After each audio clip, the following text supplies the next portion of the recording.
Македонската пијанистка и правнука на Крсте Петков Мисирков Елена Мисиркова денеска од името на граѓанската иницијатива за заедничка Македонија упати порака за се македонско и се граѓанско обединување. Таа повика да се смират страстите и да се осознае она што е од виш интерес за сите оние кои живеат и творат во Република Македонија. Во името на заветот од моите предци, директни, во името на делото на Крсте Петков Мисирков, кој што не завети сите нас со неговите постулати 100 години од денес, значи повеќе од 100 години поминаа, и ние се уште и денес се соочуваме со истите нешта, како и пред 100 години. Од мощна есенцијален интерес е тоа да се осознае, значи во нашите настапи, било каде, јас сум концертен уметник, како што знаете, концертен пианист,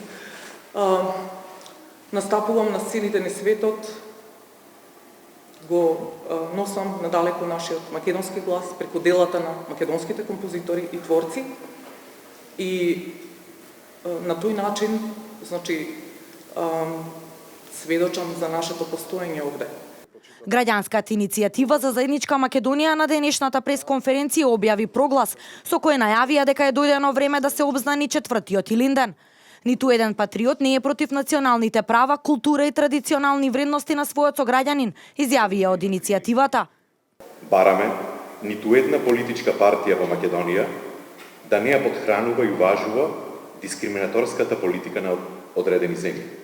Бараме ниту една политичка партија да не прифаќа платформи создадени за туѓи интереси во туѓи држави без изборен легитимитет, чија цел е разнебитување на Македонија каква што ја знаеме.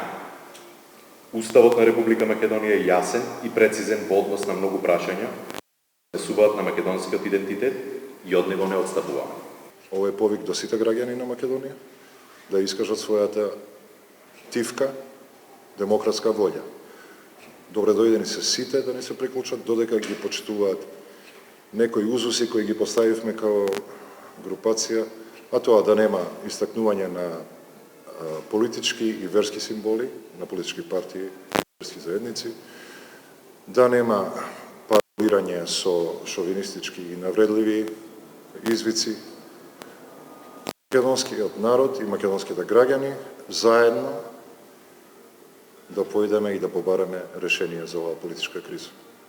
Граѓанската иницијатива за заедничка Македонија се формираше деновиве, откако беше објавен договорот за добивање на потписите од Демократската унија за интеграција на Социјалдемократскиот сојуз. Денешниот протестен марш на оваа иницијатива е првата нивна активност.